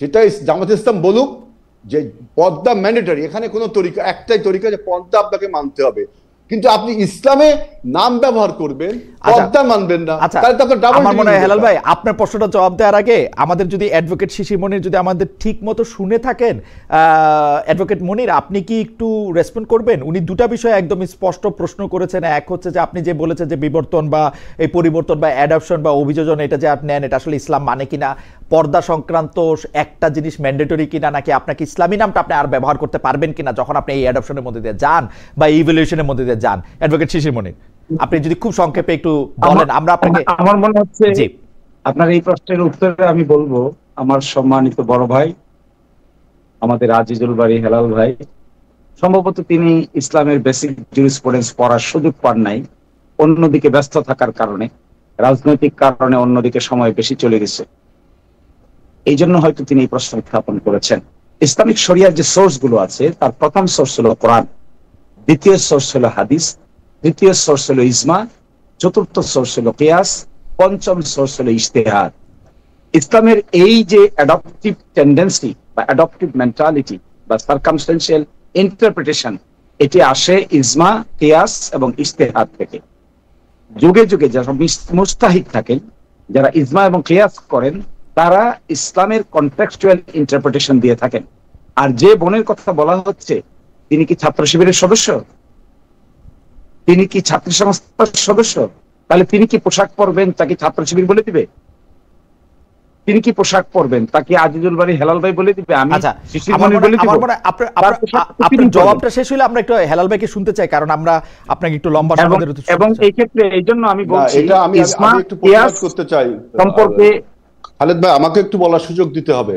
জি বলেন। উনি যে কথা শিশির মনির যেটা বললো যে ইসলামের প্রাথমিক ধারণা একমাত্র জামাতে ইসলামের ছাত্র শিবির যারা করে তারা জানে, আমি তো তাকে বলি তিনি যেটা বললেন সম্পূর্ণ রং কথা বললেন। আমরা জানি ইসলামের প্রথম সোর্স কোরআন, দ্বিতীয় সোর্স হলো হাদিস, এরপরে যেগুলো আছে ইজমা। আচ্ছা ঠিক আছে, আমরা এই থিওলজিক্যাল ডিবেটে না যাই হেলাল ভাই, আমরা থিওলজিক্যাল ডিবেটে না যাই। থিওলজিক্যাল ডিবেট করলে আমরা সারাক্ষণই অনেক মনে করেন। না খালিদ ভাই, আমাকে বলতে দিতে হবে। জি বলেন। শিশির মনির যে কথাটা বললো যে ইসলামের প্রাথমিক ধারণা আমাদের মধ্যে নেই, এইটা আমি প্রমাণ করতে হবে যে তিনি কোথায় পেলেন যে ইজমা কিয়াস মানতে আমরা বাধ্য, তিনি কোথায় পেলেন ইস্তেহাদ মানতে আমরা বাধ্য, ইস্তেহাদ এবং কিয়াসের মধ্যে পার্থক্যটা কোথায়, আমি সেটা জানছি। অতএব আমি যেটা বলছি যে ইসলাম আপনার কখনো আপনার পরিবর্তন মেনে নেই কিনা। এখন আপনি নতুন একটা জিনিস ইনোভেশন করবেন ইসলামে, যে আমি আপনার প্রশ্ন বুঝা গেছে। আপনার প্রশ্ন বুঝা গেছে। এইটা একটু এক মিনিট একটু অ্যাডভোকেট সাহেব এটা একটু অ্যাড্রেস করুক, আমরা আবার আপনার কাছে আসতেছি। এক মিনিটের একটু বলি যে অ্যাডভোকেট শিশির মনির, আমরা আগেও যে মুস্তাহিদদের কথা কি মানতে আমরা বাধ্য? আপনি যদি এক মিনিটের কথা কি মানতে আমরা বাধ্য? অ্যাডভোকেট মনির, আমরা হাদিস কোরআন মানতে বাধ্য। অ্যাডভোকেট মনির, আমরা যদি ইস্তেহাদ বা ইজমা কিয়াস মানতে কি আমরা বাধ্য? সেই থিওলজিক্যাল হেলাল ভাই, থিওলজিক্যাল ডিবেট করলে আমরা সারাদিন ডিবেট করতে পারবো। শিশির মনির কিভাবে বলে যে আমরা এটা পড়িনি, উনারাই পড়েছে? এই যে ইসলামী ছাত্র শিবির যে একা দাবি করে, হেলাল ভাই এইভাবে করলে কিন্তু এইটা বললে কিন্তু কথা আগায় না। হেলাল ভাই কথা আগায় না। কিন্তু এটা কি বলা ঠিক হবে? এটা কি বলা ঠিক হবে যে ইসলামের প্রাথমিক জ্ঞান আপনার নেই, আমার নেই? না এটা উনারটা উনি বলছেন। না এটা উনি সোলেজেন্সি না, এটা কি ঠিক হলো? এটা উনারটা উনি বলছেন, আপনি বলছেন। এখন অ্যাডভোকেট শিশির মনির, আপনি যদি এক মিনিট একটু বলেন। এটা কি কাইন্ড অফ আন্ডারমাইন না? এটা কি কাইন্ড অফ আন্ডারমাইন না? আচ্ছা ঠিক আছে, আমি এটা মানি যে অ্যাডভোকেট শিশির মনির এটা কাইন্ড অফ আন্ডারমাইন। আপনাকে যদি বলে যে ধর্ম নিয়ে আপনি কিছু জানেন না বা আপনি সুযোগ পান নাই, তো সেটা আমি মানছি। অ্যাডভোকেট শিশির মনির, একটু যদি আপনি রেসপন্ড করতেন এই ব্যক্তিগত প্রসঙ্গ বাদ দিয়া, যে আসলে এইটা কোনো পরিবর্তন কিনা জামাত ইসলামের ক্যাম্পেইনের ক্ষেত্রে, যেটা পুরনো প্রশ্ন ধরে আবার একটা আসতেছে। এক মিনিট যদি একটু বলতেন, আমরা কথা আগাই আসলে।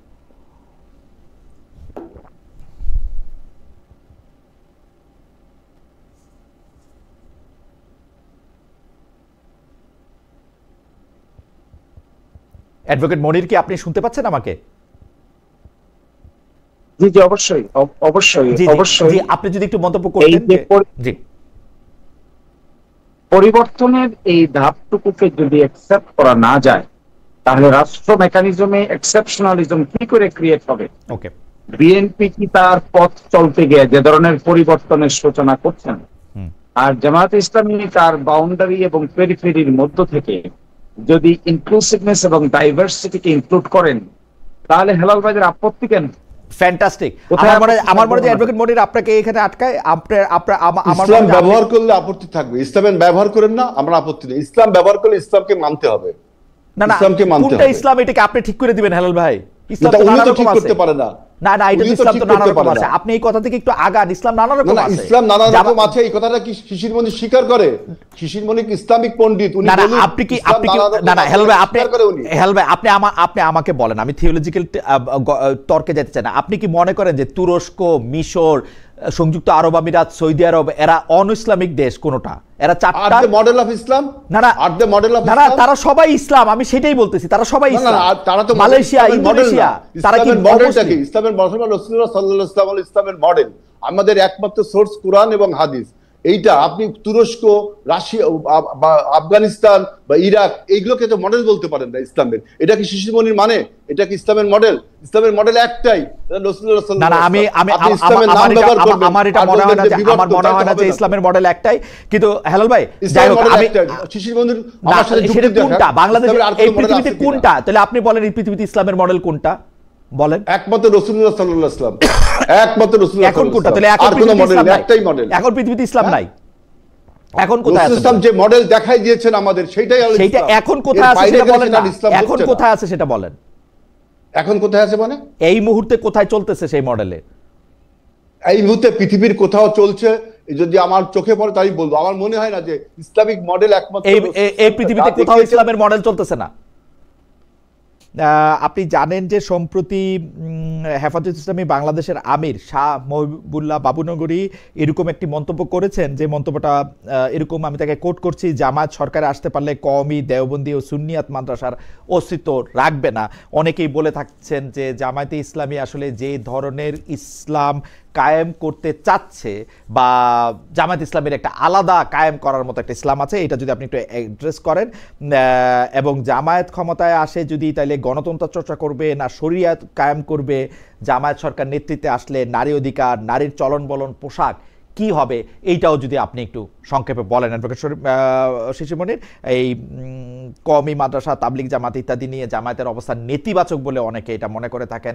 অনেকে মনে করে থাকেন বাংলাদেশে যে একটা ইসলামী রাজনীতি বা ইসলামী গোষ্ঠী একত্র হতে পারলো না, এটার একটা বড় কারণ জামায়াতে ইসলামী। কারণ জামায়াতে ইসলামীর রাজনৈতিক আদর্শ অন্য সবগুলি ইসলামী দলগুলির রাজনৈতিক আদর্শ থেকে আলাদা। জনাব অ্যাডভোকেট শিশির মনির।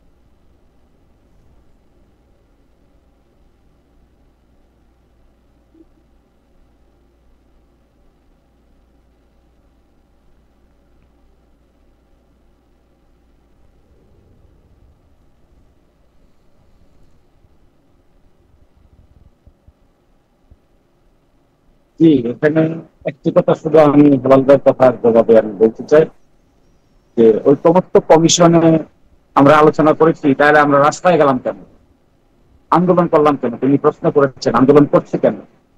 আমি তো মনে করি বিএনপি ঐকমত্য কমিশনে নেগেটিভ রাজনীতি করছে। বিএনপিকে এই নেগেটিভ রাজনীতি থেকে সরে আসতে হবে। এই নেগেটিভ রাজনীতি যদি সরে না আসে, তার ফলশ্রুতিতে দেশে যা হবে তার পূর্ণাঙ্গ দায় দায়িত্ব বিএনপিকেই নিতে হবে। আমি ঐকমত্য কমিশনের একজন সদস্য, আমি সেখানে দিনের পর দিন আলোচনা করে দেখেছি। বিএনপি কোনো পজিটিভ কনস্ট্রাকটিভ আলোচনা করতে চায় না। বিএনপি সংস্কার প্রক্রিয়াকে পাশ কাটিয়ে দিতে চায়। বিএনপি সেখানে জুলাই অভ্যুত্থানকে স্বীকৃতি দিয়ে সাংবিধানিক ভিত্তি রচনা করতে চায় না। তাদের আর্গুমেন্ট হলো তারা নতুন করে পার্লামেন্ট নির্বাচনের পরে এগুলো সম্পর্কে আলোচনা করবেন। যখনই ঐকমত্য কমিশনে ইমপ্লিমেন্টেশনের ব্যাপারে কথা আসলো, তখনই আমরা দেখতে পেলাম বিএনপির পক্ষ থেকে বাধা দেওয়ার চেষ্টা করা হচ্ছে। তারা নানান আর্গুমেন্ট করছেন। কনস্টিটিউশনালি ভায়াবল যে সমস্ত পদ্ধতি, আমরা সেগুলো বাতিয়ে দেওয়ার চেষ্টা করেছি। আমরা সেগুলি বলেছি ক্যাটাগরিক্যালি কিভাবে কি করতে হবে। অথচ এই বিএনপি 1977 সালে শহীদ প্রেসিডেন্ট জিয়াউর রহমানের আমলে তারা যে বোল্ড স্টেপ নিতে চেয়েছিল, বোল্ড স্টেপ নিয়েছিল, সেখান থেকে তারা কমপ্লিটলি এখন সরে যেতে চাচ্ছে। অর্থাৎ তারা তাদের অতীত সম্পর্কেই এখন কিছুটা বেওয়াকিফ হয়ে গেছে। আমি মনে করি বিএনপির এই রাজনীতি ভুল। বাংলাদেশের কনস্টিটিউশনের যে এনট্রান্সমেন্ট আছে, এই এনট্রান্সমেন্টের পলিটিক্স এর ক্ষেত্রে this is a dangerous politics in my view and my humble view also. এই নেগেটিভ পলিটিক্স করলে বাংলাদেশের জেনারেশন জি কতটুকু রিয়াকশন দেখাবে আমি জানি না, সেটা নির্বাচনেই বোঝা যাবে।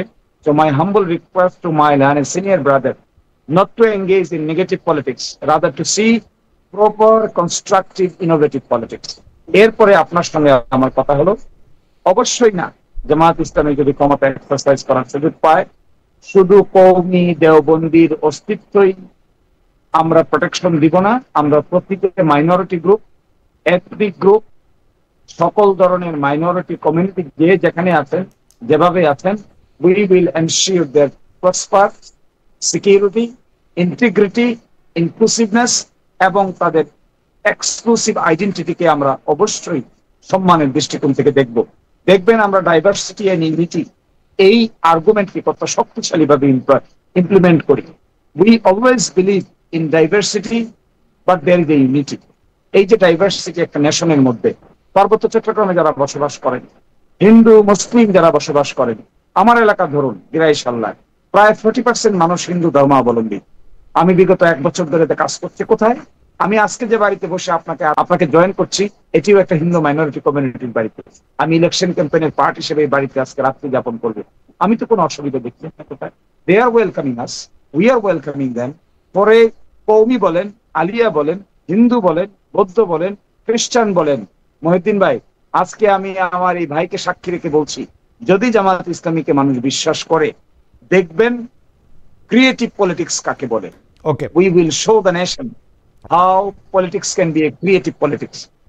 আমার মনে হয় যে অ্যাডভোকেট শিশিরমণি, আমি শুধু আপনাকে আবার এটা লাইভে শুনতে হচ্ছে সেজন্য ইন্টারেস্টে আমি শুধু দুইটা প্রশ্ন এখানে করে রাখি। মানে এই এক বছর সময়, মানে 5 আগস্টের পরে এখন 1 বছর 1.5 মাসের মতো সময় পার হয়েছে। এই সময়টুকুতে যদি জামায়াতে ইসলামী ক্ষমতায় থাকতো, তাহলে যে মাজারগুলি ভাঙচুর করা হয়েছে সেই মাজারগুলি ভাঙচুর করার ক্ষেত্রে সরকারের পক্ষ থেকে কি বেশি প্রোটেকশন দেওয়া হতো? কয়েকদিন আগে যে আমরা একজনের কবর গোয়ালন্দে ফরিদপুরে আমরা দেখলাম যে উঁচুতে রাখা হয়েছে বলে কবর থেকে উঠিয়ে লাশ পোড়ানো হয়েছে, সেই ক্ষেত্রে কি জামায়াতে ইসলামীর ভূমিকা থাকতো হচ্ছে ওইখানে যে মানুষগুলি জড়ো হয়েছিলেন তাদেরকে প্রোটেকশন দেওয়া, তাদেরকে রক্ষা করা, নাকি এই কাজটি যাতে না হতে পারে সেটা? এবং আমি আবারও এই প্রশ্ন করতে চাই, আমাদের দর্শকরা আমাকে প্রশ্ন করেন যে শরিয়া আইন হইলে মানে আপনার ভয় কি? শরিয়া, আমার তো কোনো ভয় নাই। আমি শরিয়া আইন বা যে কোনো আইনেরই পক্ষে, বেআইনের বিপক্ষে। আমি তো শরিয়া আইন হইলে আমার কোনো সমস্যাও নাই, ভয়ও নাই। আমি শুধু এটি স্পষ্ট জানতে চাই যে জামাতে ইসলামী ক্ষমতায় আসলে শরিয়া আইন করবে কিনা। 3টা বিষয়।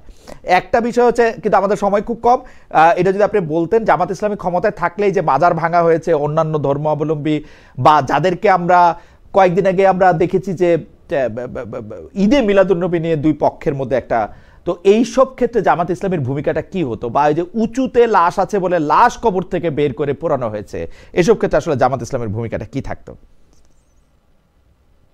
জি জি, এই সমস্ত ক্ষেত্রে আপনি দেখতে পাবেন আমরা কোনো আইন হাতে তোলার পক্ষে নই। আমরা কখনো আইনকে হাতে তুলে নেওয়ার পক্ষে কাউকেই আমরা ইন্সপায়ার করি না। We believe this is an offence. কোন মাজার আপনি ভাঙবেন, if you do not have any legal sanction, তাহলে ইউ ক্যানট ডু দিস। রাষ্ট্রীয় মেকানিজম তো কোনো সিটিজেন ইমপ্লিমেন্ট করতে পারবে না। রাষ্ট্রীয় মেকানিজম ইমপ্লিমেন্ট করতে গেলে law enforcement agency is the only body যারা নাকি রাষ্ট্রীয় মেকানিজম ইনফোর্স করতে পারে। সেটার জন্য আদালত আছে। কারো যদি কোনো বিবাদ থাকে তাহলে সে আদালতে যাবে। আদালত যদি পার্টিকুলার কোনো রায় দেয়, রায় অনুযায়ী ল এনফোর্সমেন্ট এজেন্সি কাজ করবে। সেই জন্যই দেখবেন আমরা বলেছি আর্টিকেল 116 অফ দ্য কনস্টিটিউশন কে আমরা রেস্টোর করতে চেয়েছি, যেন আমাদের lower judiciary, higher judiciary complete independence হয়। বিচার তো আমরা করব না, আমরা তো রাষ্ট্র। যদি তার মানে আপনারা কোনো আইন হাতে তুলে দিবেন না, সেটা পরিষ্কার। এবং সেই ক্ষেত্রে রাষ্ট্রের ক্ষেত্রে সেটি থাকবে। আপনারা শরিয়া আইন প্রবর্তন করবেন কিনা?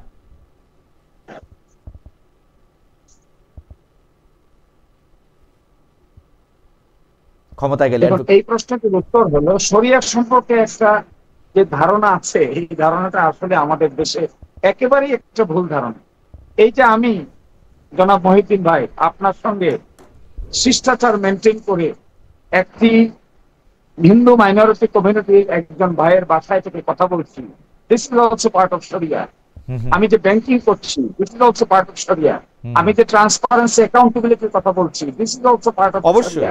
আমি কিন্তু বাংলাদেশে ডেমোক্রেসির কথা বলছি। শিশিরমণির আমার কথা শুনুন, আমি কিন্তু বাংলাদেশে একটা আইনও দেখি না যেটা শরিয়া বিরোধী এখন পর্যন্ত।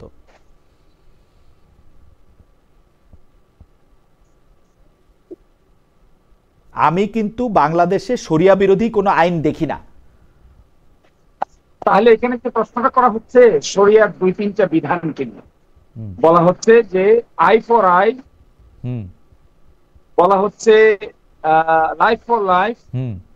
এটাকে শরিয়ার একটা, আর নারীদের জন্য যে ভয়টা দেখানো হচ্ছে এটা কমপ্লিটলি দেখবেন আমরা ক্লিয়ার করি কেমন করে। ডাকসু নির্বাচন তার এক্সাম্পল। নারীদের পোশাক, তার আচরণ, তার রাইট টু প্রাইভেসির ক্ষেত্রে আমাদের কোনো বাধা বিপত্তি নেই। We always believe in freedom. Dhaka ইউনিভার্সিটিতে বা অন্য যে কোনো ইউনিভার্সিটিতে ছেলেমেয়েরা সহশিক্ষার ক্ষেত্রে আপনাদের কোনো সমস্যা নাই। এবং দেখবেন ডাকসুতে যারা ইলেক্টেড হয়েছে তারা তো 1 বছরের জন্য হয়েছে, তাই না? 1 বছর তারা কি করে দেখবেন, কি প্রোগ্রাম তারা হাতে নেয়? অনেকে মানে আপনাদেরই সমর্থন করে এরকম অনেক বক্তা অনেক সময় বলে থাকেন যে সহশিক্ষা বা নারী শিক্ষা একসাথে ছেলে পুরুষের সাথে একসাথে করা এটা ঠিক না, এটাতে আপনাদের কোনো মানে এই ব্যাপারগুলি আসলে হয়তো আপনাদেরকে ভবিষ্যতে এটা ক্লিয়ার করতে হবে। অ্যাডভোকেট শিশিরমণি, আমরা আসছি আপনার কাছে। আমরা একটু জনাব হেলালের কাছে একটু যেতে চাই।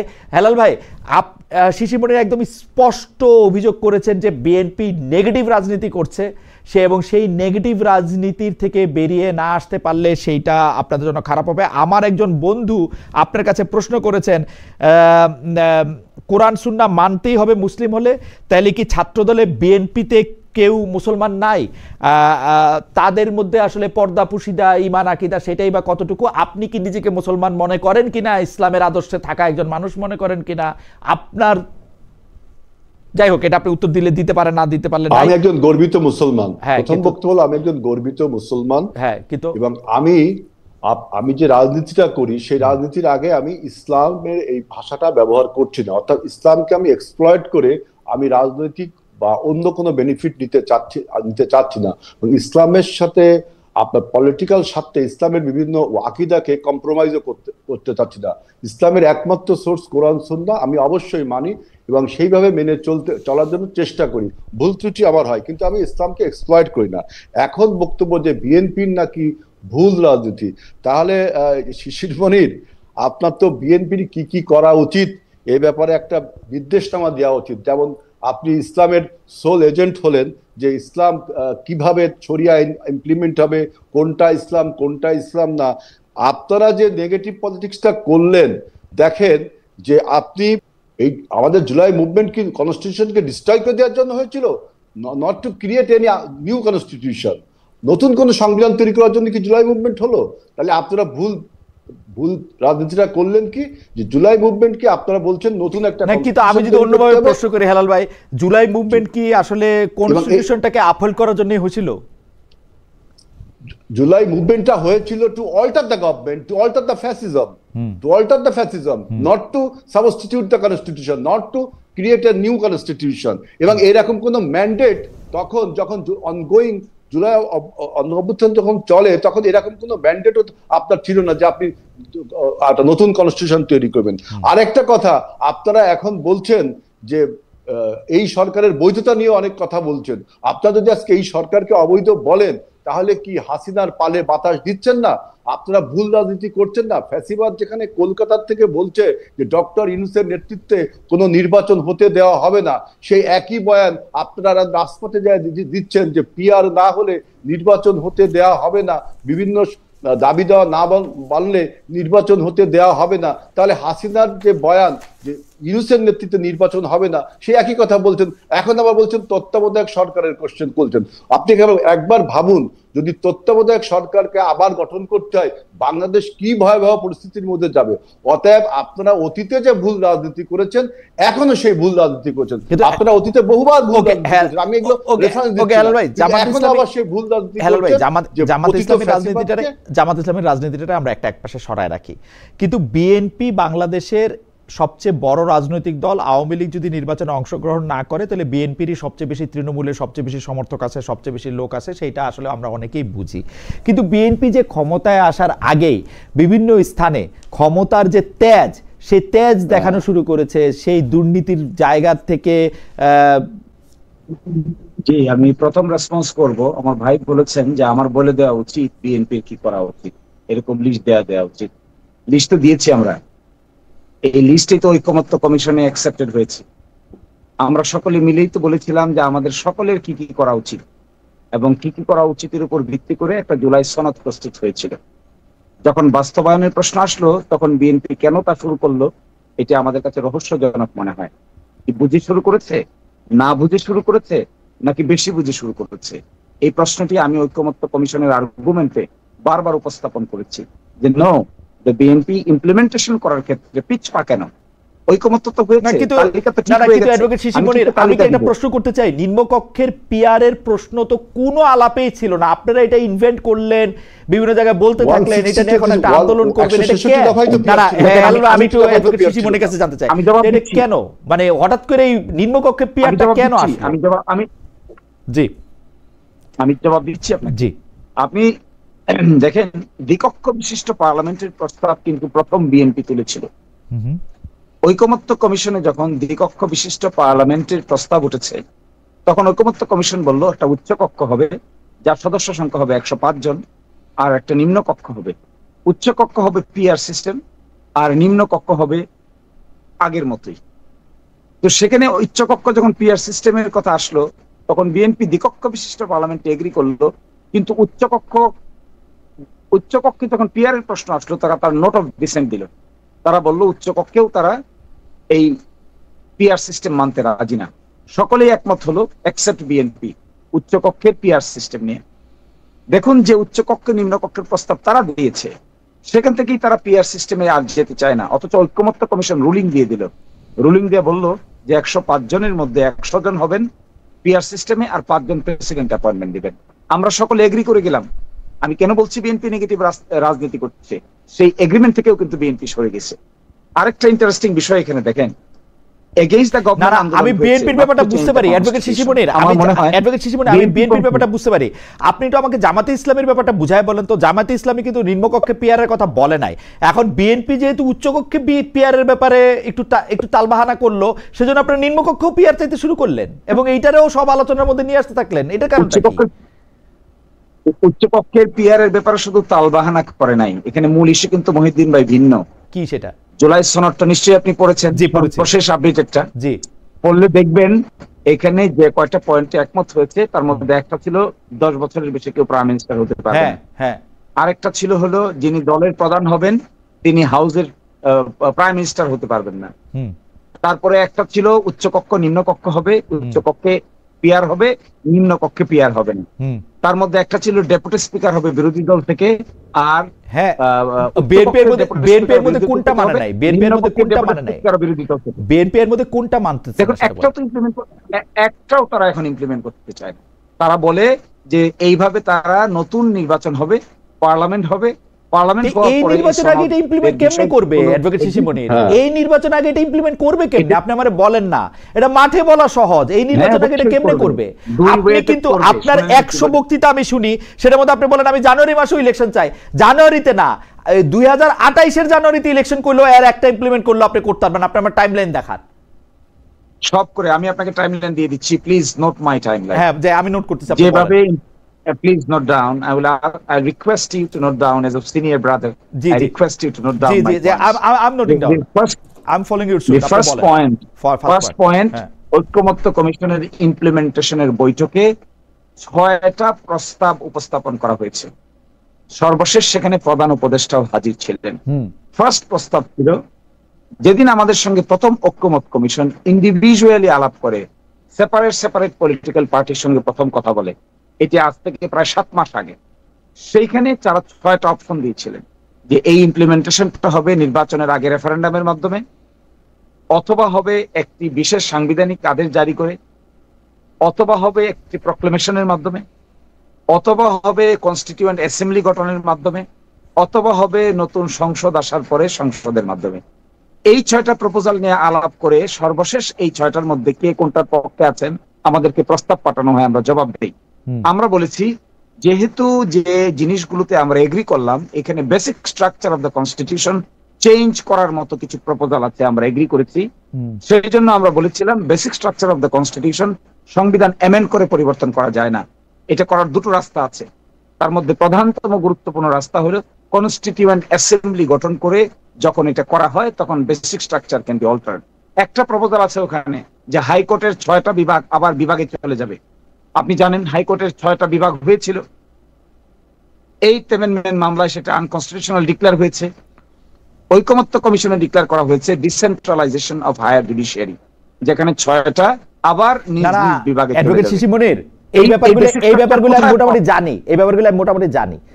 এখন ঘটনা হইতেছে যে আপনি 6টা প্রস্তাব দিচ্ছেন, সেই 6টা প্রস্তাবের মধ্যে বিশেষ সাংবিধানিক একটা জিনিস আছে, যে বিশেষ সাংবিধানিক পরিবর্তন আপনি এটা করবেন কিনা। আপনি এখন তো একটা গণঅভ্যুত্থান হয়ে যাওয়ার পরে এই সংবিধানের মাধ্যমে উপদেষ্টারা আছে না 106 মাধ্যমে আছে, এগুলি নিয়ে তর্ক করে তো তর্কের শেষ নাই। এখন ঘটনা হইতেছে যদি আমরা একটা ইলেকশন চাই, আপনারা কি এই দাবি করতেছেন যে প্রথমে একটা গণপরিষদ নির্বাচন কইরা তারপরে সংবিধানরে নতুন করে রাইখা নতুন করে আইনা তারপরে আবার একটা ইলেকশন করতে? এইটাই আমি বুঝতেছি। কিন্তু কিন্তু আমার কথা হইলো, আপনারা যদি আসলে মানে বা একটা রেফারেন্ডাম দিয়া ওইটার মধ্যে হা না ভোটের মধ্যে কে জিতলো কে হারলো এটা কইরা আপনারা এটা চাইতেছেন যে আপনারা হয় গণপরিষদ নির্বাচন করবেন নাহলে রেফারেন্ডাম করবেন। আমার কথা হইলো যে ভাই, এইটা একটা জাতীয় সংসদ নির্বাচন দেন, জামায়াতে ইসলামী, বিএনপি তারা তাদের জনগণের রায় প্রত্যক্ষভাবে পরীক্ষা করুক। এটা আমি আপনি সবাই জানি যে গণভোটের মাধ্যমে আসলে প্রত্যক্ষ পরোক্ষভাবে রায় পরীক্ষা করা যায় না। আপনারা ক্ষমতায় আসেন, আপনারা এগুলো ইমপ্লিমেন্ট করেন। বিএনপি তো এইটাই কইতেছে যে আপনারা তো ক্ষমতায় আসবেন, ক্ষমতায় সেগুলো ইমপ্লিমেন্ট করেন, অসুবিধাটা কি? আপনারা কিন্তু বিএনপির উপরে এটা চাপাইতেছেন এইটা বইলা যে বিএনপি ক্ষমতায় আসবে এবং আসলে এটা করবে না। জবাব দেওয়ার সুযোগ দেন। জি বলেন বলেন। জবাব দেওয়ার সুযোগ দেন। জি বলেন। দেখুন গণ অভ্যুত্থানে কি ঘটেছে। বিএনপি তো মার্শাল লদের সংবিধান পরিবর্তন করে নাই। মার্শাল ল প্রক্লেমেশন নাম্বার 1 1977 এর মাধ্যমে বিএনপি সংবিধান পরিবর্তন করে নাই, সংবিধানের মূলনীতি পরিবর্তন করে নাই, absolute faith in trust in the almighty Allah যোগ করে নাই, মিনিং সোশ্যাল ইকোনমিক জাস্টিস যোগ করে নাই। কোথায় করেছিল সেটা? কোন পার্লামেন্টে? আজকে কেন এই কথা বলছেন? কারণ তারা গণ অভ্যুত্থানের যে শক্তি, এই শক্তিকে তারা ঐতিহাসিকভাবে সাংবিধানিকরণ করতে চান না। এখানেই তাদের রাজনীতি। আমি সেটাকেই বলছি ভুল রাজনীতি। 106 আপনি বিশ্বাস করেন এটা? 106 গভর্নমেন্ট, এটা 106 গভর্নমেন্ট যদি হয়, দেখেন তো বাংলাদেশের সংবিধানে প্রধান উপদেষ্টা শপথ বলতে কিছু আছে কিনা? না, 106 দিয়ে 106 দিয়ে এটা সুপ্রিম কোর্ট রেটিফাই করছে। আমি একটু পর্যন্ত মাইনা নিব, আমি উকিলি তর্কে যাব না। আমি বলবো চিফ জাস্টিস এবং তার ব্রাদাররা বৈশা বলছে যে এটা পারে, আমি ধরে নিছি এটা পারে। কারণ সকল কিছুই তো পারসেপশন। আমাকে এটা ধৈর্য নিতে হয়েছে যে এটা পারে। এখন সংবিধানে নাই প্রধান উপদেষ্টা, এখন আমার কাছে আমি এখন প্রধান উপদেষ্টা বসাবো, আমি এখন চিফ জাস্টিসের কাছে গেছি, ও আর ওর ব্রাদাররা মিলা কইছে তুমি এটা পারো, এখন আমি ওইটারও কোশ্চেন করবো, কই গিয়ে ঠিকমু তারপরে গিয়ে আমি এটাই তো ভুল রাজনীতি। এই ভুল রাজনীতিকেই তো বিএনপি নিয়ে গেছে দেশকে। এই 106 কে করার ক্ষেত্রে তারাই তো অ্যাডভাইস করেছে। যদি তারা এখন কেন সেটা রেকটিফাই করতে চায় না? এখন কেন গণ অভ্যুত্থানের এই গভর্নমেন্টের মূল শক্তি তো পিপলস উইল কে তারা রিকগনাইজ করতে চাচ্ছে না। ভাই বলেন এই যে 2026 সালে আমার একটু সুযোগ দিলে ফেব্রুয়ারি, আচ্ছা আপনি শেষ করলে আমি একটু কই, আপনি সুযোগ দিলে আমি একটু কই। আপনি যে 2026 সালের 12 ফেব্রুয়ারি নির্বাচনের কথা বলা হচ্ছে, 2026 সালের 12 ফেব্রুয়ারি নির্বাচনের আইন কোথায় পেল তারা? আইন পায় না অ্যাডভোকেট, শুনেন। আমি আপনার আইন দেখাই, দাঁড়ান। আপনার তো আমার আসলে আমি আপনার আইন দেখাই, আমি আপনার বলি। আপনি মার্শাল লর উদাহরণ দিলেন, 1977 সালের প্রক্লেমেশনের কথা আপনি কইলেন। বাংলাদেশে যদি এখন একটা মার্শাল ল হইতো যেখানে কনস্টিটিউশন সাসপেন্ড করা যায়, কনস্টিটিউশন সাসপেন্ড রাখা যায়, তারপরে যেমন ইচ্ছা এটাকে আমি পরিবর্তন করে পরে ভূতাপেক্ষ আমি এটা চেঞ্জ করতে পারি, সেইটা কিন্তু হয়তো আরেকটা সিনারিও। এখন বাংলাদেশে কিন্তু আসলে মার্শাল ল বা যেই লতে আমি আমার সংবিধান সাসপেন্ডেড রাখছি, ওইটা কিন্তু আমি করি নাই। কেন করি না? এটা জামাতে ইসলামের দোষ নাকি বিএনপির দোষ নাকি ইউনূস সাহেবের দোষ নাকি ওয়াকার সাহেবের দোষ, এটা ইতিহাস ঠিক করবে পরে। আমি জানি না এটা কার দোষ বা গুণ, না ফরহাদ মাজার ভাইয়ের দোষ। আমি যেটা কইতে চাই সেটা আমি বলি। এখন আপনি তো কনস্টিটিউশন সাসপেন্ডেড রাখেন নাই ভাই। এখন আপনি যখন কনস্টিটিউশন সাসপেন্ডেড রাখেন নাই, আপনার যখন একটা মার্শাল ল নাই, আপনি প্রতিদিনের কাজকর্ম আপনি কি দিয়া চলবেন? আপনি যে আমার নামে মামলা করবেন আমি আপনার খুন করছি, এটা আপনি কি দিয়া করবেন? আপনার যদি এখন সংবিধান 1 মিনিটের জন্য সাসপেন্ডেড থাকে, কি করবেন আপনি আমারে বলেন? আপনাকে তো একটা ভান কইরেই যাইতে হবে যে না আমার এটা সংবিধান আছে। তাহলে আপনাকে শুনেন, তাহলে আমার প্রশ্নের আনসার শুনেন, বলেন। তাহলে আপনি আমাদের কনস্টিটিউশনাল জার্নির পার্টগুলো সম্পর্কে আমি ধরে নিচ্ছি আপনি 100% ওয়াকিবহাল। আপনি বাংলাদেশের 90% ওয়াকিবহাল, at least 90% ওয়াকিবহাল। আমি ধরে নিচ্ছি 100% because you are my senior brother happen to be the legal career.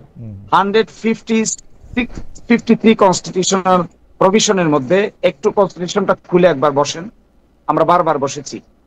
57টা অনুচ্ছেদ ইতোমধ্যে অ্যাব্রোগেটেড হয়ে গেছে by way of action of the state and by the mass movement.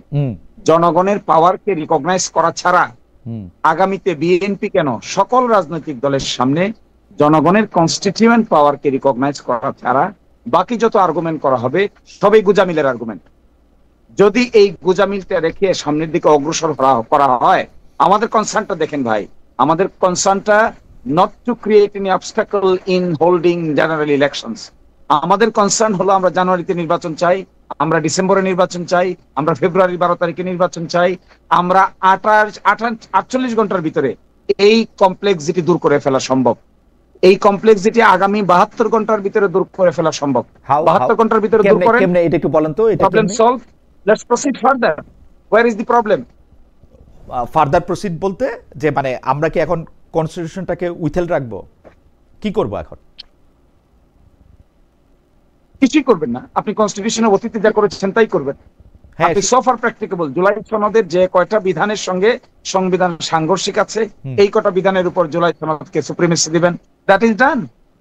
This is the way we have done it earlier. সেটা তো advocate Shishir মনির, এটা তো already আপনি বলছেন 57টা অনুচ্ছেদ অলরেডি লঙ্ঘিত হয়ে গেছে। এই 57টা অনুচ্ছেদ আপনি কিছু করেন আর না করেন, এখন যদি আপনি চুপ করে বইসাও থাকেন, আপনাকে এটা রেটিফাই করতে হবে। কিন্তু আসলে না করলে আপনার ঝামেলা আছে, আজকে না হোক 20 বছর 25 বছর 30 বছর পর আপনার ঝামেলা আছে। আপনি তো এটা করবেনই, কিন্তু এইটা করার ক্ষেত্রে কোন ওয়েতে এটা করা হবে, কেমনে এইটার মধ্যে থেকে এটা করবে। বিএনপিও কিন্তু বড় ঝামেলায় পড়বে, বিএনপি কিন্তু সুখে থাকবে তা না, সবাই ঝামেলায় পড়বো আমরা। মানে এই 57 অনুচ্ছেদের মধ্যে সবাই ঝামেলায় পড়বে। একটা আমি এই জন্য বলছিলাম ভাই, আমি এই জন্য বলছিলাম যে নেগেটিভ রাজনীতি থেকে বের হয়ে আসলে যে 2-3টা ওয়ের কথা বলা হচ্ছিল, একটা ছিল রেফারেন্ডাম আর একটা ছিল স্পেশাল কনস্টিটিউশনাল আদেশ। এর মাধ্যমে সবাই ঐক্যমত্য হয়ে এটা যা হয়ে গেলে could have been solved within 48 hours. আমি কিন্তু অ্যাডভোকেট মনির আপনার সঙ্গে আমার আসলে আলাদা করে বসতে হবে। আমি কিন্তু বুঝতেছি না আর্গুমেন্টটা কথা, কারণ বিএনপিও তো এটা নিয়ে ঝামেলায় পড়বে, বিএনপিকে এটা রেটিফাই করতেই হবে। বিএনপি তো এটা নিয়ে বসে থাকতে পারবে না। সংবিধানের মধ্যে একই পৃষ্ঠায় আমিও মনে করি 57টা অনুচ্ছেদের 57টা এবং ভয়ঙ্কর ভয়ঙ্কর অনুচ্ছেদ, মানে শেখ হাসিনা শেষ দিকে যে সংবিধানটা এমন জায়গায় নিয়ে গেছে এর জন্য এক একজনের 7বার 8বার করে ফাঁসি হবে। এখন এই জায়গাগুলি তো সবগুলি ঠিক করতে হবে। বিএনপি তো এটা দ্বিমত করে নাই ভাই, আপনি কোথায় দ্বিমত পাই না? আমি তো পাই নাই দ্বিমত করছে তো দ্বিমত তো করছেন। সর্বশেষ শেষে ওই দিন দেখলাম হঠাৎ করে বলতেছেন ঠিক আছে সনদের প্রাধান্য দেওয়া যাবে কি যাবে না, এই ব্যাপারে আমরা আরেকটা 106 প্রেসিডেন্টের মাধ্যমে আমরা মাননীয় প্রধান বিচারপতির কাছে আরেকটা অ্যাডভাইজারি অপিনিয়ন পাঠাই।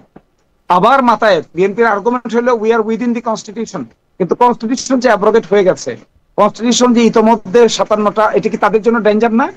সেটা তো সকলের জন্য ডেঞ্জার। সেটা তো আমরা রেট্রোস্পেক্টিভ ঠিক করে নিব, সেটা তো আমরা রেট্রোস্পেক্টিভ, সেটা তো আমরা ভূতাপেক্ষ ঠিক করে নিব ভাই। এই বিশ্বাসটা আপনারা কেন রাখতেছেন না বিএনপিতে? আচ্ছা ঠিক আছে, যাক, আপনার সঙ্গে এটা নিয়ে আমার আলাদা করে অনেক কথা হইতে হবে। এইটা নিয়ে আমি মনে হয় আমার মনে হয় যে ডেফিনেটলি এটা নিয়ে আসলে আপনার সাথে আমার কথা বলার আছে। আমি একটু জনাব আজিজুল বারী হেলালকে একটু শুনতে চাই, উনি অনেকক্ষণ ধরে কথা বলতে চাচ্ছেন। আমরা আসলে জনাব আজিজুল বারী হেলাল, আপনারা মানে যেই বিষয়টা দিবালোকের মতো স্পষ্ট, আমি আপনাকে বলি আমাদের সংবিধানে কিন্তু আসলে প্রধান উপদেষ্টা মণ্ডলী যে নির্বাচন কমিশনের মাধ্যমে এটা গঠন করা হয়েছে, 90 দিনের মধ্যে নির্বাচনের কোনোটাই কিন্তু আসলে মানে আমি কি করবো, আমার এগুলি মুখস্থ থাকে না, কিন্তু দেখলে আমি দেখতাম যে মানে পুরাটা দেশ কিন্তু চলতেছে হচ্ছে যে মানে মানে একটা কিছু মানে প্রতিটা জিনিস নিয়ে কিন্তু মামলা হইতে পারবে। এখন আপনারা এটা কিভাবে রেটিফাই করবেন, কিভাবে কি করবেন, এটা নিয়ে আপনাকে ভাবনাটা কি আসলে? হেলাল ভাই আমাকে একটু বলতে, প্রথমে আমি অবজেকশন জানাই যে ওই যে বললেন যে 57টা আর্টিকেল নাকি অটোমেটিক্যালি চলে গেছে, আপনিও বললেন চলে গেছে না ভাই, লঙ্ঘিত হইছে তারা এটা বলবে না লঙ্ঘিত হইছে, তর্ক করে লাভ নেই। আমি এটা ডিসপুট রেখে গেলাম যে 57টা চলে যায় নাই ভাই, লঙ্ঘিত হইছে চলে যায় নাই না, এখানে বলছে যে অলরেডি চলে গেছে তাই বলছে। তারপরে আপনি বলছেন যে কনস্টিটিউশনে আপনি আরেকটা বললেন যে ইমপ্লিমেন্টেশন হবে কি করে জুলাই সনদ। দেখেন জুলাই সনদ ইমপ্লিমেন্টেশনের জন্য বিএনপি যত পরিষ্কার করে বলেছে, এটাকে জটিল করছে জামাতে ইসলামী। আমরা বললাম যে সংবিধান যদি সংস্কার করতে হয় আপনাকে সংসদে যেতে হবে, এটার বাইরে আপনার কোনো পথ আছে? আপনি যদি কোনো সংবিধান সংস্কার করতে না হয় তাহলে আপনি নির্বাহী আদেশে দেন। এছাড়াও যদি আপনার কোনো পদ্ধতি থাকে সেটা আপনি সুপ্রিম কোর্টের কাছে জিজ্ঞেস করতে পারেন। আপনি বলছেন যে নতুন একটা এগ্রিমেন্ট করতে হবে যেখানে সকলের সনদ থাকবে যে এই এগ্রিমেন্টে যদি কেউ আপনার লঙ্ঘন করে তাকে নাকি যে ট্রিজন অফেন্স, আপনাকে সেই রাষ্ট্রদ্রোহী মামলা খেতে হবে। মানে 71-এর সেই ঢেকুর এখনো শেষ হয়নি, আবার মানে রাষ্ট্রদ্রোহী মামলা খেতে হবে এই জুলাই সনদ যদি আপনারা যে একটা ওই যে কি একটা বলছেন যে এই সনদটাকে যদি আমরা সবাই না মান্য করি।